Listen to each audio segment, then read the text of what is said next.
L'expérimentation conduite à Saint-Martin-Belle-Roche entre 2007 et 2018 avait pour objectif initial la réduction des intrants dans une rotation type des exploitations de polyculture élevage du Mâconnais, à savoir maïs, blé.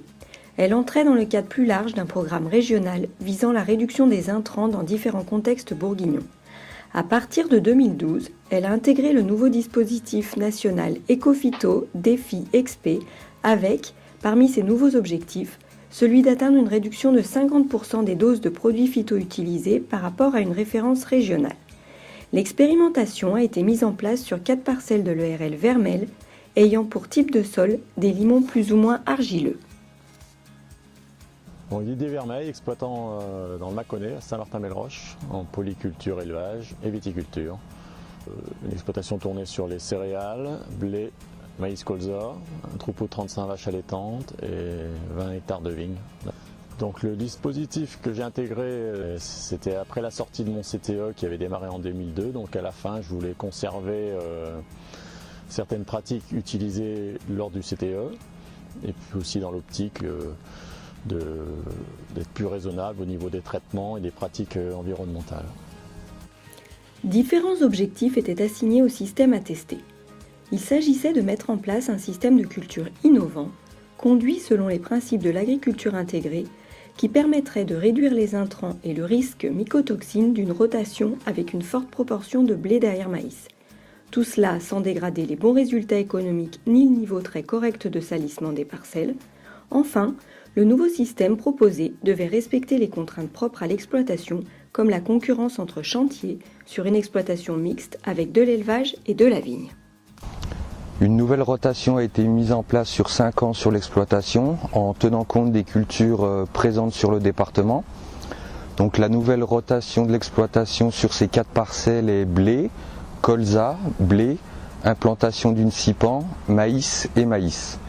Les principaux leviers utilisés dans le nouveau système sont la diversification et l'alternance des familles de cultures ainsi que des dates d'implantation, avec l'introduction d'un colza conduit à bas intrants afin de limiter les blés de maïs dans la rotation, l'alternance de labour et de non-labour, des choix de variétés adaptés et la prise en compte des matières organiques. Nous nous étions donné d'autres règles de décision complémentaires comme la suppression des régulateurs, la suppression des insecticides sur blé, leur limitation sur colza et la restriction du glyphosate, voire sa suppression.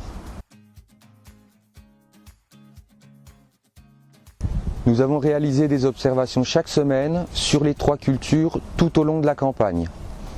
Dans les colzas, la cuvette jaune ainsi que des observations et des comptages nous ont permis de suivre l'apparition et l'évolution des populations de ravageurs afin de savoir s'il fallait déclencher un traitement ou non en fonction des seuils.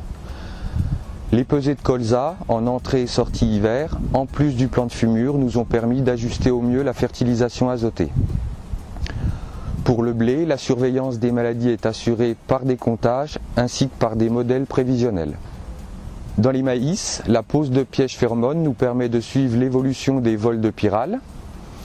Nous avons également suivi l'évolution des mauvaises herbes en réalisant des comptages réguliers afin de voir s'il n'y avait pas de dégradation du salissement. Après la récolte, un bilan de campagne est réalisé avec l'agriculteur pour voir ce qui a bien fonctionné et connaître son ressenti. Alors les comptages, ils m'ont servi pour gérer une partie de mon exploitation. Donc par exemple pour la culture de blé, quand je considérais qu'un fongicide pouvait suffire, je pouvais le pratiquer sur tout mon assolement. Par contre, si je voyais que le risque était trop fort, c'était que concerné pour la parcelle en suivi. Oui, j'ai pris des risques sur certaines parcelles. Parfois, je n'ai pas été déçu parce que la perte était vraiment moindre. Et parfois, j'étais vraiment satisfait. Avec un fongicide, j'ai pu atteindre des rendements au-dessus de la moyenne de mon exploitation. Donc aujourd'hui, je pense que j'ai appris à prendre du recul pour une décision d'une intervention. Je ne pratique plus le systématique, mais je raisonne plus. Je regarde tout ce qui est conseillé, vraiment dans tout ce qui m'entoure. Voilà, aujourd'hui, le raisonnement est plus poussé et plus raisonnable. Les principaux changements pour moi, qui ont été positifs. Alors pour le colza, c'est le mélange des deux variétés. Donc en intégrant une variété très précoce qui va fleurir avant. Donc ça limite vraiment les insecticides de printemps. Après, toujours sur colza, c'est le kit pétale qui permet d'avoir un conseil sur le traitement du sclérotinia. Après pour les maïs, je retiendrai surtout le désherbage post-levée qui aujourd'hui est encore pratiqué sur un tiers de l'assolement. Mais par contre ça demande vraiment une grosse attention de suivi des parcelles. Parce qu'à quelques jours près on peut vraiment se louper sur des levées très rapides. Et donc après on doit mettre des doses qui ne correspondent plus à l'économie qu'on est censé faire. Et concernant le blé, donc j'ai arrêté l'utilisation de régulateurs. J'ai pas été déçu plus que ça, j'ai pas remarqué de blé plus versé.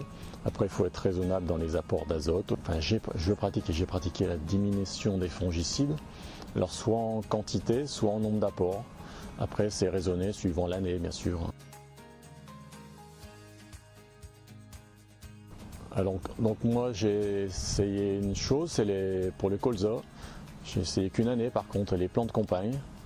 Donc un ajout de plantes au semis du colza. Donc, pas de chance, cet hiver-là il a fait doux, donc les plantes elles n'ont pas desséché. Donc on les a retrouvées au printemps dans le colza. Donc c'était un petit peu envahissant, ça a sans doute joué un peu sur le rendement.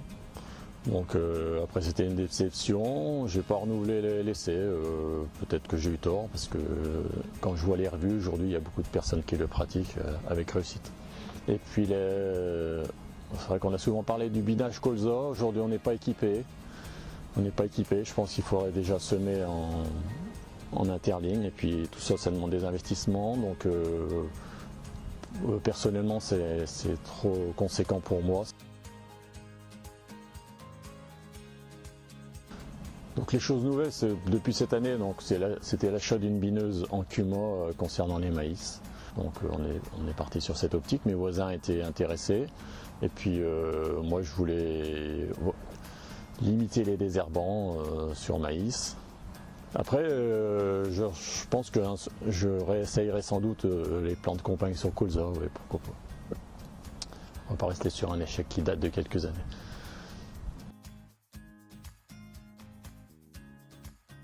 Donc pour certaines cultures, c'est vrai que je pense que j'ai limité les passages. Donc moins de passages, moins de temps passé. Mais par contre, le temps économisé pour moi en traitement, on le passe quand même en surveillance ou en observation. Concernant les résultats de cette expérimentation, les ravageurs et les maladies ont été bien maîtrisés. Le pilotage de la fertilisation azotée et le choix de variétés résistantes ont permis de se passer de régulateurs.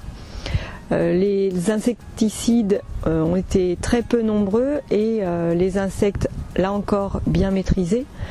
Concernant le salissement des parcelles, les parcelles sont restées propres tout au long de l'expérimentation grâce à la combinaison de plusieurs leviers mobilisés. Les adventices ont été bien maîtrisés sans apport de glyphosate.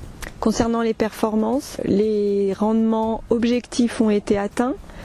L'objectif de réduction de l'indice de fréquence de traitement de 50% par rapport à une référence a lui aussi été atteint. Et concernant les performances économiques, l'objectif de maintien de la marge par rapport au système initial, à savoir maïs-blé, ont été conservés entre le système initial et le système innovant. Le colza a été la bonne surprise de cette expérimentation. Le fait de pouvoir conduire un colza avec peu d'intrants constitue dans notre contexte une alternative intéressante tant d'un point de vue économique que d'un point de vue environnemental. Le fait d'avoir pu conduire des colzas avec des apports de matière organique importants a permis d'avoir une culture bien développée à l'automne. Une culture bien développée à l'automne, c'est une résistance accrue aux ravageurs. C'est aussi une bonne couverture des sols à l'automne et qui dit bonne couverture dit aussi une gestion des adventices facilitée. certaines années, seuls les tours des parcelles ont été désherbés. Et en fin d'expérimentation, le colza recevait parfois des fongicides et 0 ou 1 insecticide. Pas de régulateur. C'est donc vraiment une culture qui permet de réduire fortement les intrants. Je pense que le truc le plus simple, c'est vraiment le mélange des variétés de colza. Le coût est vraiment très faible et puis le résultat est plutôt bon. Pour moi, c'est une culture vraiment intéressante en tête d'assolement. Je pense qu'en 10 ans, c'est sans doute la culture où j'ai le plus limité les traitements, en fait. Et puis vraiment limiter les raccourcisseurs sur les blés aussi.